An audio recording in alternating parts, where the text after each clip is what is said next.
Vous écoutez France Culture.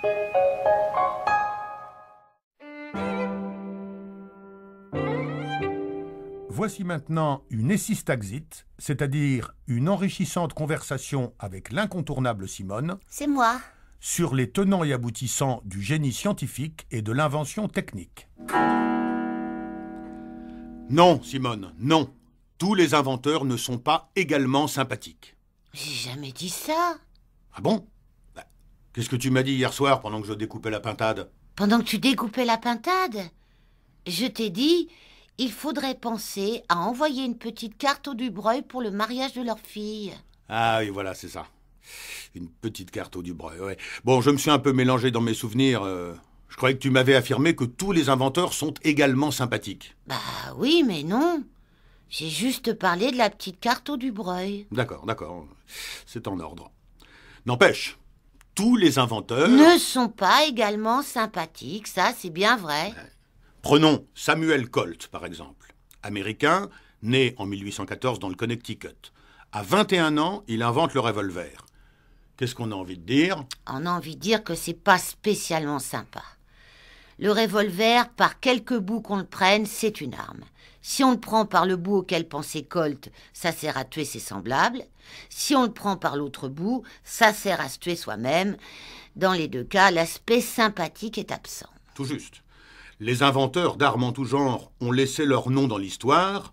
On comprend pourquoi, mais on n'a pas forcément envie de dire bravo. Non, pas forcément. Il y a par exemple, à la même époque à peu près, René Théophile Marie-Hyacinthe Laënnec invente le stéthoscope. Là, j'ai envie de dire bravo.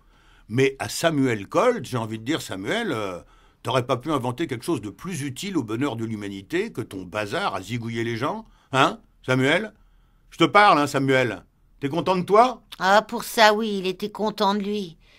Il a même affirmé « Dieu a fait des hommes grands et d'autres petits, je les ai rendus égaux. » Ah, c'est prétentieux et c'est faux.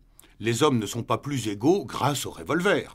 Bon, certes, un petit avec un revolver pourra se défendre contre un plus grand et plus fort que lui, mais à condition, premièrement, que le petit soit assez riche pour acheter un revolver, et à condition que le grand n'ait pas les moyens de s'en acheter un aussi, et peut-être même deux, ou trois, et peut-être même de prendre des cours de tir, de se payer des séances d'entraînement dans un centre de tir hyper pointu, avec tout le confort, clubhouse, rafraîchissement au bord de la piscine, belle gonzesse et tout le Bataclan, pendant que le petit aura l'air malin avec son revolver au rabais dont il sait même pas se servir correctement.